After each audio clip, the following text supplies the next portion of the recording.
നമസ്തേ, എല്ലാവർക്കും ദേവി കൃപ റെസിപ്പിയിലേക്ക് സ്വാഗതം. ഇന്ന് ഞാൻ ഉണ്ടാക്കാൻ പോകുന്നത് ചെറുപയർ കൊണ്ട് ഒരു സ്പെഷ്യൽ കറിയാണ്. പെട്ടെന്ന് ഉണ്ടാക്കാം. അപ്പോൾ നമുക്ക് റെസിപ്പിയിലേക്ക് കിടക്കാം. എല്ലാവർക്കും നന്ദി, നമസ്കാരം. നമസ്തേ, എല്ലാവർക്കും ദേവി കൃപ റെസിപ്പിയിലേക്ക് സ്വാഗതം. ഇന്ന് ഞാൻ ഉണ്ടാക്കാൻ പോകുന്നത് ഒരു സ്പെഷ്യൽ ആയിട്ടുള്ള ഒരു ചെറുപയർ കറിയാണ്. അപ്പോൾ നമുക്ക് ഉച്ചയ്ക്ക് ചോറിന് എടുക്കാം, അല്ല ചപ്പാത്തി ആണെങ്കിൽ ചപ്പാത്തിക്ക് കൂട്ടാം. നല്ല ടേസ്റ്റി ആയിട്ടുള്ള ഒരു കറിയാണ്. എൻ്റെ ചേച്ചി എപ്പോഴും ഉണ്ടാക്കാറുണ്ടത്. അപ്പോൾ ഞാനും ഇടയ്ക്ക് ഉണ്ടാക്കാറുണ്ട്. അപ്പോൾ എനിക്ക് ഇഷ്ടമുള്ളൊരു കറിയാണ്. ചേച്ചിയാണ് എനിക്ക് റെസിപ്പി പറഞ്ഞു തന്നത് കേട്ടോ. അപ്പോൾ അതിനായിട്ട് ഞാനിപ്പോൾ ചെറുപയർ, ഒരു കപ്പ് ചെറുപയർ ഇതാ, ഈ കപ്പിന് ചെറുപയർ എടുത്ത് കഴുകി ഞാൻ ഇതിനകത്തോട്ട് ഇട്ടിട്ടുണ്ട്. പിന്നെ ഞാൻ അതിൽ ഒരു ചെറിയൊരു തക്കാളി കട്ട് ചെയ്തിട്ടിട്ടുണ്ട്. പിന്നെ ഞാനൊരു 4 പച്ചമുളക് കട്ട് ചെയ്തിട്ടിട്ടുണ്ട്.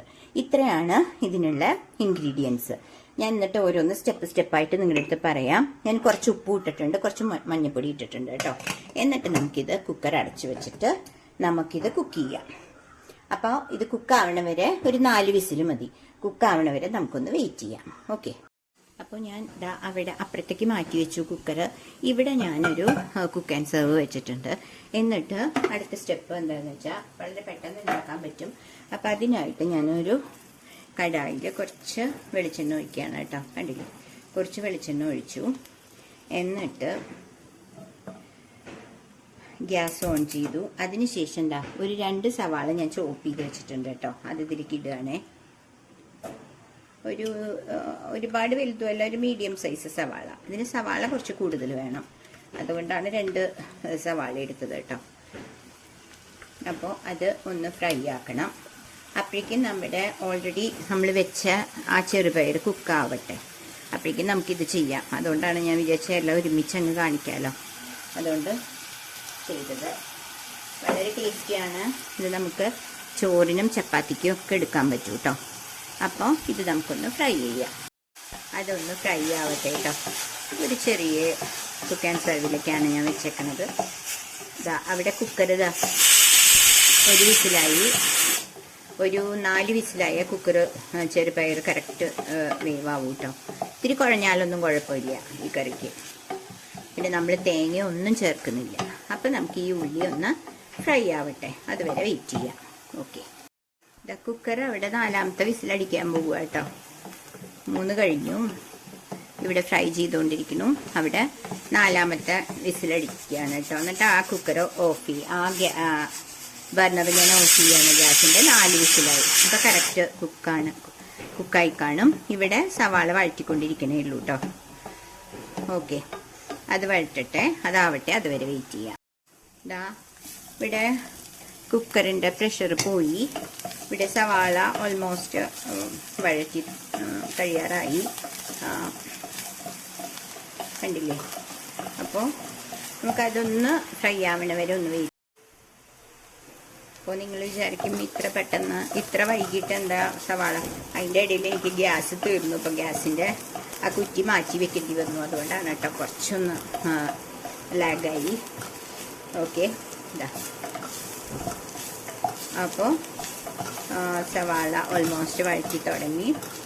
ഇതിൽ നമ്മളിപ്പോൾ ഇട്ടതിലും കൂടുതൽ ഒരു സീക്രട്ട് ഇൻഗ്രീഡിയൻ്റ് എന്ന് പറയുന്നത് ഒരു സംഭവം ഇടണം. അപ്പോഴാണ് ഈ കറിയുടെ ടേസ്റ്റ് കൂടുക. അത് ഞാൻ നിങ്ങളെ കാണിക്കാം കേട്ടോ. വഴറ്റി ഇതിട്ട ശേഷം കാണിക്കാം. അപ്പോൾ നിങ്ങൾ വിചാരിക്കും ചുമന്ന മുളക്, ക്രഷ് ചെയ്ത മുളകാണെന്നല്ല. ഇതിൻ്റെ ഒരു സീക്രട്ട് ഇൻഗ്രീഡിയൻ്റ് ടേസ്റ്റ് കൂട്ടാനുള്ളത് അതല്ല കേട്ടോ. അത് ഞാൻ കാണിക്കാം.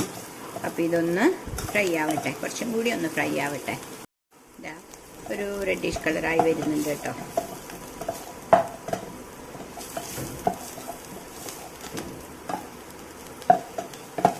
മനസ്സില്ലേ? അപ്പം നമുക്ക് ഞാൻ പറഞ്ഞ ആ ഒരു സീക്രട്ട് ഇൻഗ്രീഡിയൻ്റ് ഇടണം. അതായത് നമ്മൾ ഓൾറെഡി പച്ചമുളക് ഇട്ടിട്ടുണ്ട്. ഈ കുരുമുളക് ഇട്ടിട്ട് ഒരു 1.5 സ്പൂൺ കുരുമുളക് ഇടുക, അല്ലെങ്കിൽ 1 സ്പൂൺ നിങ്ങളുടെ എരിവ് അനുസരിച്ചിട്ട് കേട്ടോ. അതിൻ്റെ പച്ചമണം മാറണ വരെ ഒന്ന് ഫ്രൈ ചെയ്യുക, ഉള്ളിയുടെ കൂടെ തന്നെ കേട്ടോ. എന്നിട്ട് മതി. എന്നിട്ട് ഗ്യാസ് ഒന്ന് ഓഫ് ചെയ്യാം. ഇനി നമുക്ക് ഓഫ് ചെയ്തത് എനിക്ക് ഈ കുക്കർ എടുക്കാൻ വേണ്ടിയിട്ടാട്ടോ. ഓക്കെ. ഇപ്പോൾ കുക്കറിൽ ഓൾറെഡി നമ്മൾ എല്ലാം ഫ്രൈ ചെയ്ത് വെച്ചിട്ടുണ്ടായിരുന്നു, കണ്ടില്ലേ? അല്ല, ഫ്രൈ അല്ല, ഉണ്ടാക്കി വെച്ചിട്ടുണ്ടായിരുന്നു. അത് ഇതിലോട്ട് ഇടുക. ഇത്രയേ ഉള്ളൂ ഇതിൻ്റെ ഇത്, കണ്ടില്ലേ?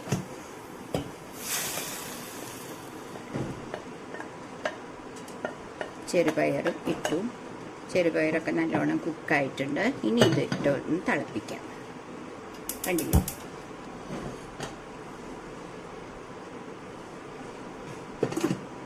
ഇതിട്ടൊന്ന് നന്നായിട്ട് തിളപ്പിക്കണം കേട്ടോ.